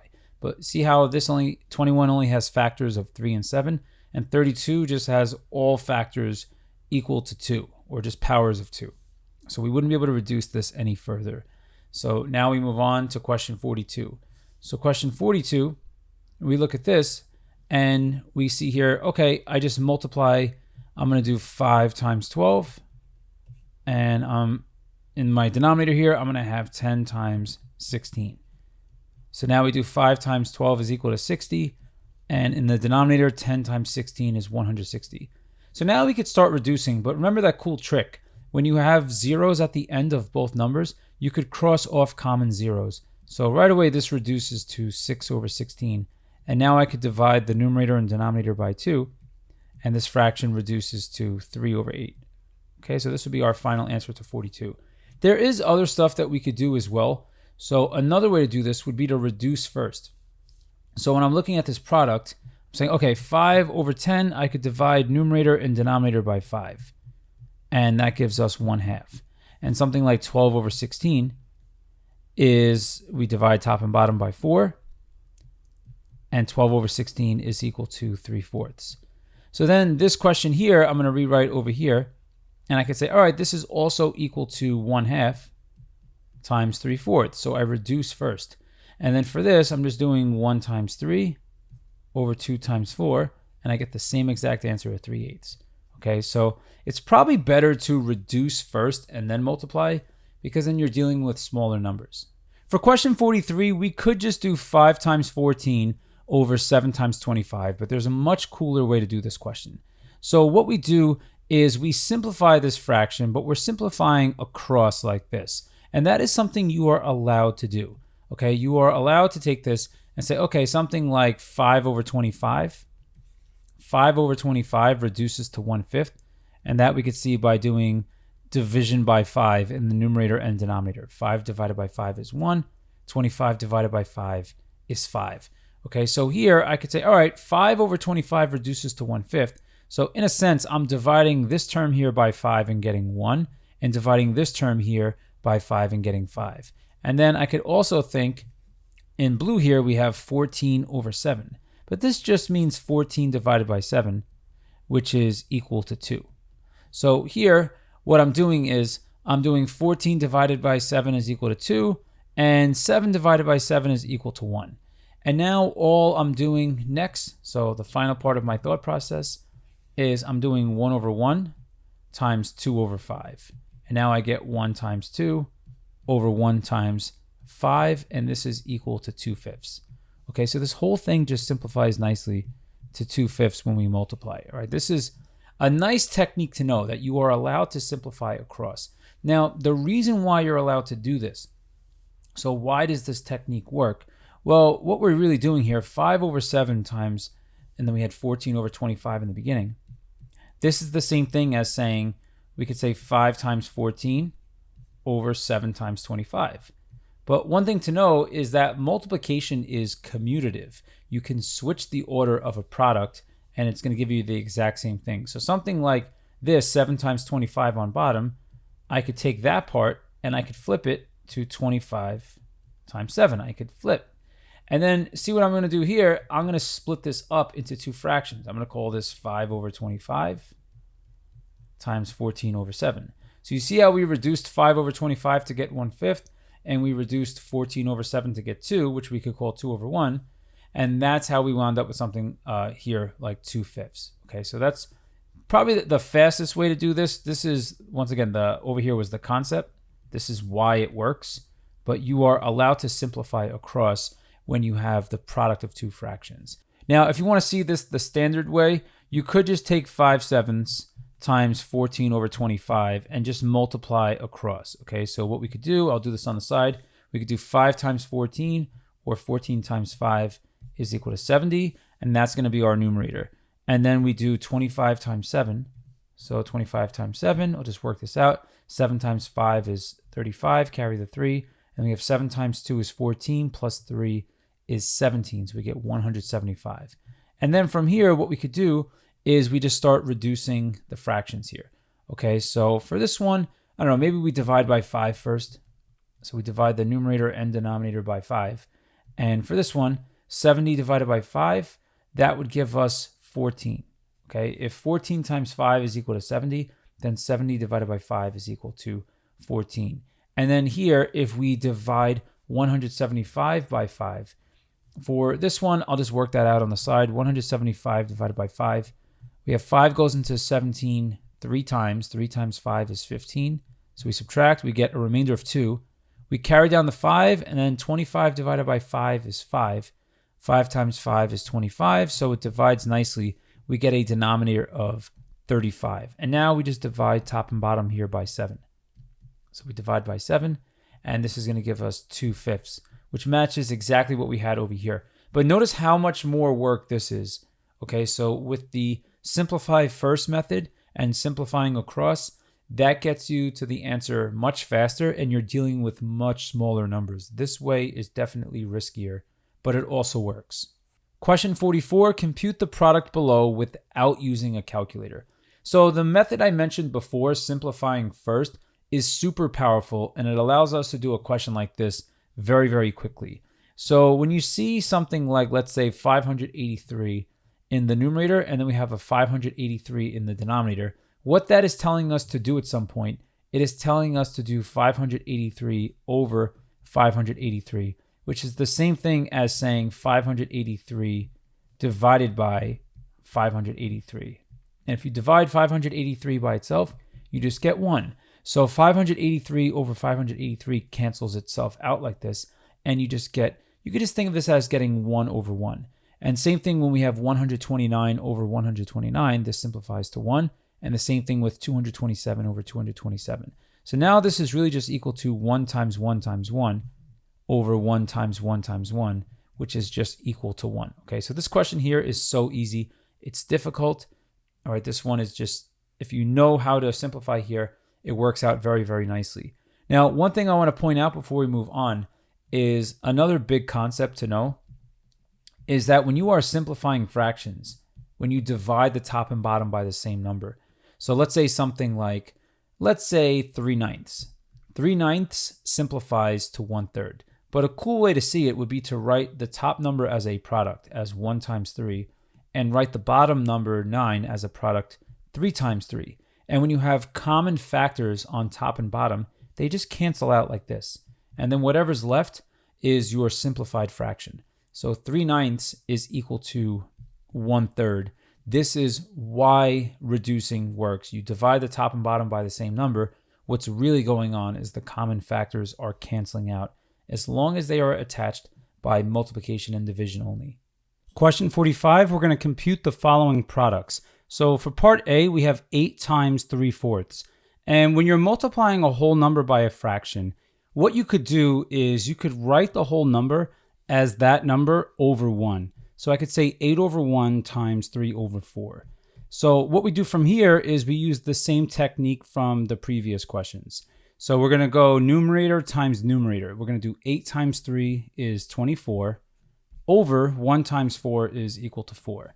And then 24 divided by 4 is equal to 6. So we can work the question out this way. Now there's a few other things I want to point out.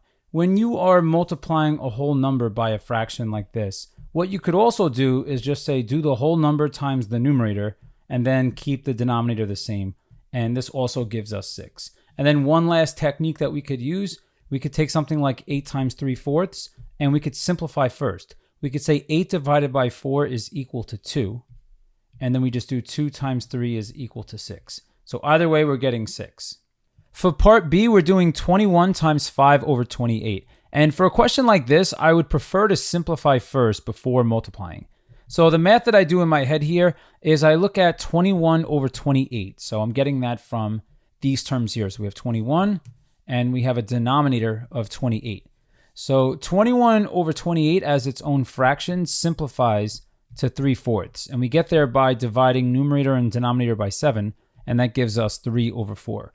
So what we do is we cross these out. So we're dividing 21 by 7 to get 3, and we're dividing 28 by 7 to get 4. So we cross them out, and we write a 3 here and a 4 here. So this is really equal to 3 times 5/4. And then all we have to do is just multiply 3 times 5 is 15, and we are over 4. And let's say we want to write our answer as a mixed number. Then we're going to take 15 and divide by 4. So 15 divided by 4, we could get as close as 4 times 3. 4 times 3 is 12. We subtract, and we have a remainder of 3. So this would be 3 and 3/4. So we could say our final answer here as a mixed number is 3 and 3/4. For part C, we're going to multiply 5 times 4 and 7/8. So for this one, what we want to do is we want to turn 4 and 7/8 into an improper fraction first. So I'm going to do 8 times 4 first. So we have 8 times 4 is 32, and then plus the numerator here, 7, and we're over 8. So this gives us 39 over 8. And now what we're really doing here is we're going to do 5 times 39 over 8. And I'll do this math on the side. We're going to do 39 times 5. So we have 5 times 9 is 45. We carry the 4.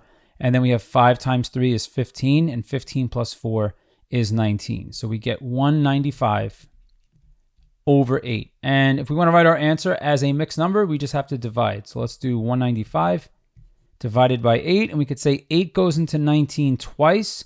2 times 8 is 16, so we have a remainder of 3. We carry down the 5, and now we could do 35 divided by 8 is 4. 4 times 8 is going to give us 32. We subtract, we get a remainder of 3, so we get 24 and 3/8. So this is our solution to part C. For part D, we're going to multiply 2 mixed numbers. And for this, we're going to turn both mixed numbers into improper fractions. So we do 3 times 3 is equal to 9. And then we add this numerator 2. And we're over 3. So this gives us 11 over 3. And then for the next one here, 6 and 2/7. We have 6 times 7, or 7 times 6, is 42. Plus this numerator 2 over 7, which gives us 44 over 7. And now from here, we're just going to go ahead and make the substitution. So we're doing 11 over 3, that's 3 and 2/3, times 44 over 7. Now, it would be nice for this example if things cross-canceled, but 11 and 7 do not have any common factors other than 1, and the same holds true for 44 and 3. So for this, we're just going to have to do 44 times 11 off to the side. So I do 1 times 4 is 4, 1 times 4 is 4. We put a placeholder here, and then we do 1 times 4 is 4, 1 times 4 is 4. So we have 4 plus 0, 4 plus 4 is 8, and we get another 4 here. So we have 484 over 3 times 7 is 21. And we could stop here, but let's go ahead and write our answer as a mixed number. So I'm going to divide 484 by 21. And we could get as close as 21 times 2. 21 times 2 is 42. So we subtract and we get a remainder of 6. We bring down the 4, and now 64 divided by 21 is 3. 3 times 21 brings us to 63. We subtract, we get a remainder of 1, so we get 23 and 1 over 21. Okay, so this works out to 23 and 1 over 21. Question 46, the table below shows the sizes and weights of containers of macaroni and cheese sold at a store. Macaroni and cheese, we have a small is 3/16 of a pound. We have a medium is 5/16, a large is 12/16, and an extra large is 18/16. Hank buys 4 small containers of macaroni and cheese, and Vincent buys 2 extra large containers of macaroni and cheese. What is the difference in the weights in pounds of Vin's and Hank's purchase? And we have to show the work that leads to our answer. So for this one, what we have to consider here is how many containers did Hank buy and what type, and how many containers did Vin buy and what type. So Hank buys 4 small containers. So right away, we're looking at Hank, and we could say, let's just make this neater. So we have Hank. So let's just clean this up. Hank bought 4 small containers, and the small containers are 3/16 of a pound. So that's 4 times 3 over 16. And then we could say Vin, I'll write it over here. So Vin buys 2 extra large containers. Okay, so how about we go in a different color for this? So Vin is buying 2 extra large containers. So that's 2 times extra large is 18 over 16. So this will tell us how many pounds of macaroni and cheese Hank and Vin are buying.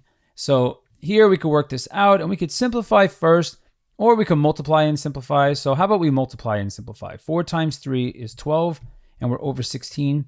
And then we just divide numerator and denominator by 4, and this works out to 3/4. Okay, so we could say that Hank, how much did he buy? He bought 3/4 pounds. And the units, or the way to abbreviate pounds, we could also say LBs like this. All right, so LB and then S. So Hank bought this many pounds. And then Vin, if we work this out, so Vin bought 2 times 18 is 36. So we have 36 over 16. And for this one, we could divide numerator and denominator by 4.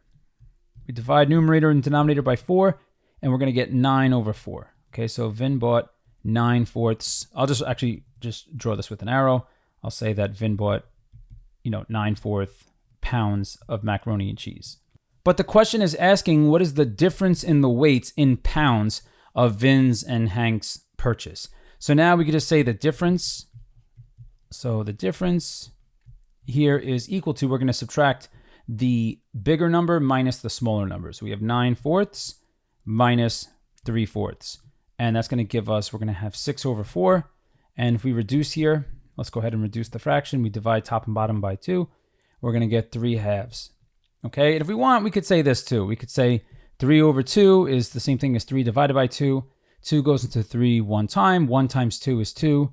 Subtract, remainder 1 over 2. So we could also say the difference here is 1.5 pounds. Okay, so 1.5 pounds is our answer. Question 47, a rectangle is broken up into identical squares as shown below.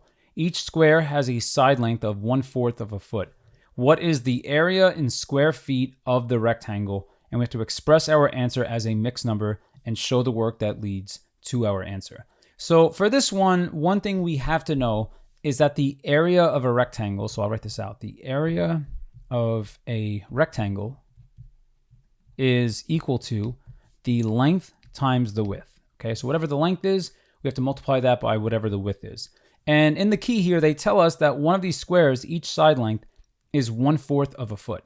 So if we look, notice that the length going this way is, we have 1, 2, 3, 4, 5, 6 squares going across. Okay, so notice that there are 6 squares going across.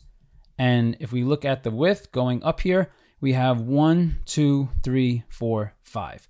Okay, so the width over here is 5 squares going up. But one thing to be careful of here, when we're finding the length and the length is 6 squares going across. However, each square has a side length of 1/4 of a foot. So the length is 6 times 1/4 of a foot.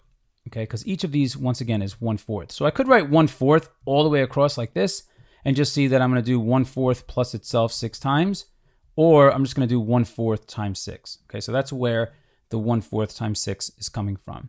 And now it's the same technique as in the previous questions. So we're doing 6 times 1 is 6, and we're over 4. And what we could do from here, we could reduce this fraction. We divide numerator and denominator by 2, and this works out to 3 over 2 feet. Okay, so 3/2 of a foot, or I could even say 1.5 feet. But I'll leave this right now in improper fraction form because in a moment we're going to be multiplying the length and the width. So if we're going to multiply two mixed numbers, we're going to have to turn them into improper fractions anyway. So now going up here, we have 1/4 of a foot going this way. And there are 5 squares going up. So to find the width, we just do 5 times 1/4 of a foot. Okay, so this tells us the width is, we do 5 times 1 is 5, and we're over 4. And the units here are feet. Now, when you're finding the area, they are telling us the units are square feet, because when you're finding area, notice that's the space on the inside. And in a sense, it's like we're counting the squares, but the danger in this question is just saying, ooh, I'll just do 5 times 6 is 30. Okay, 5 times 6 equals 30 is a very dangerous bear trap. They told us in the key that each square is 1/4 of a foot. So we have to be careful here. These do not represent 1 by 1 squares. Okay, the units are 1/4 by 1/4 feet. So now we go ahead and find the area. So the area, we could say now, and I'm just going to multiply the numbers together. So what we're going to have is, we're going to have the length is 3/2 times the width is 5/4, and the area is going to be expressed in square feet. So I'll just say square feet at the end. And now we just multiply. So we have 3 times 5 is 15, over 2 times 4 is 8, and it's square feet. Okay, so this would be the area of the square, but they did say to express the answer as a mixed number. So we'll go ahead and do that off to the side here. So we're going to do 15 divided by 8, and we're going to get 1. 1 times 8 is 8. We subtract. We get a remainder of 7, so we get 1 7/8 square feet. So we'll just write this out. The area is equal to 1 7/8 square feet. Okay, and that is the area of the rectangle above. Question 48, we're going to compute the following quotients. And for these questions here, it really helps to know how to divide two fractions. So when you have something like a over b divided by c over d, you could use the technique keep, change, flip. Okay, so we keep the first fraction, so we're going to keep that as a over b. We change the operation from division to multiplication, and then we flip the second fraction, in this case c over d, we flip it to d over c. Now, one thing I want to point out here, so just a quick note, is the denominators b and d cannot be equal to 0. So b is not allowed to equal 0, and d is not allowed to equal 0, because if you have division by 0, your fraction is undefined. Now, one thing I want to point out here is the concept. Why does this formula work? And I think this is worth seeing. So let's say I write out a over b divided by c over d, but I write it like this. I write it as a fraction in a fraction. So for this situation here, what I want to do is I want to make an equivalent fraction. The same way when I have something like 1/2, if I multiply by 2 over 2, 1 times 2 is 2, 2 times 2 is 4, 2/4 is equivalent to 1/2. So this is the idea that I'm using, but what I'm going to multiply this fraction over here by, I'm going to multiply it by d over c on top and d over c on bottom. Okay, so this I'm allowed to do because I'm doing the same thing to the numerator and denominator. I'm multiplying them both by the same fraction. But notice what happens on bottom. C divided by c is equal to 1, so these just cancel out. And d divided by d is equal to 1, so this just cancels out. And all we're left with is a over b times d over c, which is exactly the same result we get when we apply the keep, change, flip formula. Okay, so this is the concept of why that formula works. It's the same idea behind making equivalent fractions. But now let's use the keep, change, flip formula. So for part A, we're going to keep 1/3. So we have 1/3, and then we're going to change the operation from division to multiplication, and then we are going to flip 1 over 27 to 27 over 1. And now we could go 1 times 27 is 27, over 3 times 1 is 3, and 27 divided by 3 is equal to 9. For part B, we might be thinking, oh no, we have a fraction and a whole number. How do we divide those? Well, in a situation like this, you could always write your whole number as that whole number over 1, and then just go ahead and use the keep, change, flip technique. So we keep 1/2, we change the operation here from division to multiplication, and then we flip. So we change, and now we flip 2 over 1 to 1 over 2.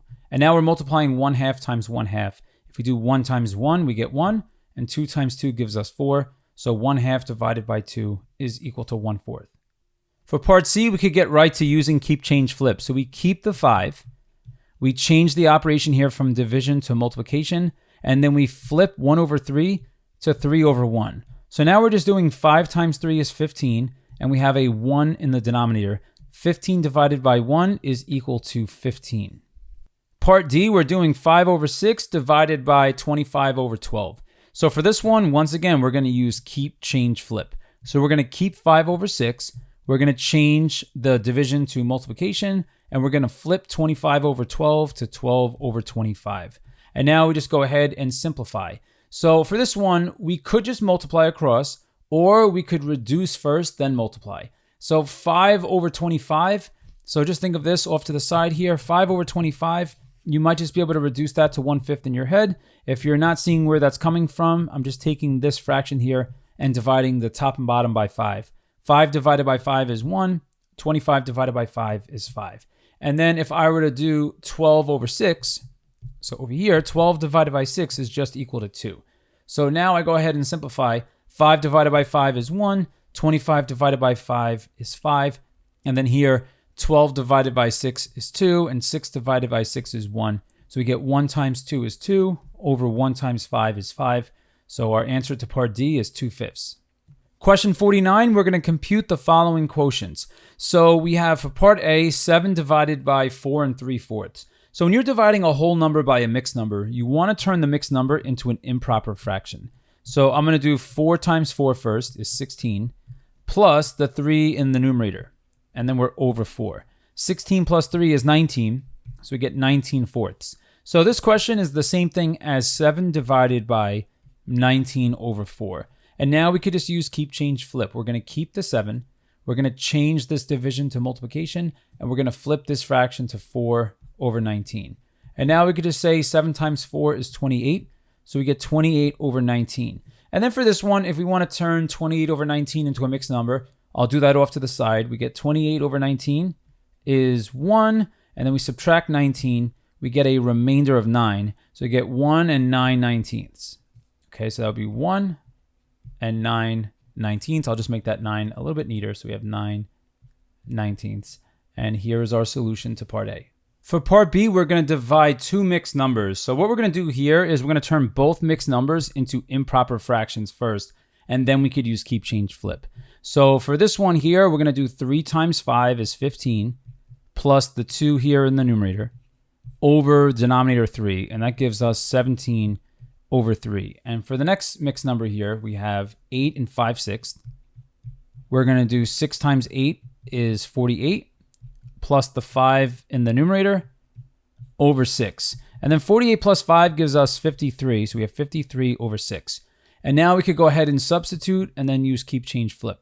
So 5 and 2/3 we replace with 17 over 3. And then we have divided by 8 and 5/6 we replace with 53 over 6. And now we could just use keep, change, flip. So this is 17 over 3 times, and then we flip here to get 6 over 53. And for this one, what we could do is we could simplify first. 6 divided by 3, if we look over here, 6 divided by 3 is equal to 2. So I could cross these out and replace with a 2, because once again, 6 divided by 3 is 2. And now I just do 17 times 2 is 34, so we get 34 over 53. And here is our solution to part B. Question 50, our last question. Vin and Hank are making a giant pitcher of fruit punch for a school function. They pour together 25.5 ounces of mango juice, 30 1/4 ounces of pineapple juice, 40 1/4 ounces of sparkling water. After mixing, Hank is thirsty and drinks 12 ounces of the punch. Just then, 8 students walk up and all want fruit punch. Vin decides to split the remaining fruit punch equally among all 8 students. How many ounces does each student get? So for this one, there's a lot going on, but let's go piece by piece. So first, we have to find out how much punch is there in total. Okay, so the fruit punch, we'll just say the total amount over here is 25.5 plus we have 30 1/4. So I'll just make a little space here or just clean this up. So we have plus 30 1/4 ounces and then plus 40 1/4. Okay, so we're going to add all of this up. But one thing I want to point out here is the denominator for 1/2 is different from the others. So what we could do off to the side here is just multiply this one by 2 over 2 and turn 1/2 into 2/4. Okay, so we could say that this is equal to 25 2/4 plus 30 1/4 plus 40 1/4. Now, remember what I said before. When you have a mixed number like this, you could break up the mixed number into pieces. You could say 25 plus 2/4 plus 30 plus 1/4 and then plus 40 plus 1/4. And now what we could do is we could add all the whole numbers together. So we could add these 3 numbers together and we could add all the fractions together as well. Okay, so we're just going to go, like terms, we're going to add. So we're going to add the whole numbers and we're going to add the fractions with denominator 4. So we have 25 plus 30 is, that I could just do off to the side here instead of doing all this mental math. If this were a test, this takes an extra moment to do, and it's better to do this off to the side than doing all that mental math. So 0 plus 0 plus 5 is 5. 4 plus 3 plus 2 is 9. So we get 95. And now when we do 2/4 plus 1/4 plus 1/4, we're doing 2 plus 1 is 4 over 4. So this is really going to be equal to now 95 plus 4 divided by 4 is 1, so we get 96. Okay, so we could say in total, there's a total 96 ounces. Ounces we could abbreviate with OZ like this. So 96 ounces. So now for the next stage of this question, we have to account for the fact that Hank is thirsty and drinks 12 ounces of the punch. So we're going to say over here that Hank takes from the 96 ounces, he drinks 12, and that leaves the other students with a remaining 84 ounces to share. Okay, but then for the final part of the question here, we have to divide. We're going to look, Vin decides to split the remaining fruit punch equally among all 8 students. So how many ounces does each student get? Because remember, 8 students walk up and all want fruit punch. So we're going to do 84 divided by 8. And we could say 8 goes into 84 10 times. Or we could just go piece by piece. We could say 8 goes into 8 once. 1 times 8 gives us 8. We subtract, get 0. We have the remainder 4. And 8 goes into 4 0 times. 0 times 8 is 0. So we have a remainder of 4. So we could say 10 and 4/8 like this. Okay, so this is going to tell us then how many ounces does each student get. Well, for one, we should reduce this. So 10 and 4/8, we're going to take the 4 and the 8 and divide both of them by, we're going to divide them both by 4. Okay, that is the greatest common factor between 4 and 8. So we get 10.5. So each student is going to get 10.5 ounces. Okay, so we're going to say 10.5 ounces. I'll just make that neater. And we could abbreviate, or we can even just write it out. We could say ounces. And here is our solution to question 50.